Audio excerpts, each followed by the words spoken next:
Hey guys, in this video, I will show you how to use Uber Cash on Uber Eats. Alright, so let's begin with the video.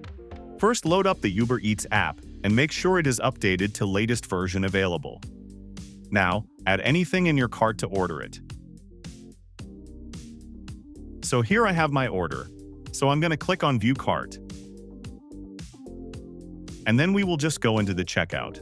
So go to Checkout, complete your order. So here, as you can see, you have payment methods, and you will have Uber Cash right here at the top. So currently for me it's 0, but you just select Uber Cash, and then you proceed with the order itself. So you'll just click on Next, and this is going to use your Uber Cash on Uber Eats. So that's basically how you can use Uber Cash on Uber Eats.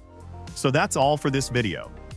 Consider subscribing if you find it helpful, and I'll catch you in the next one. Thanks.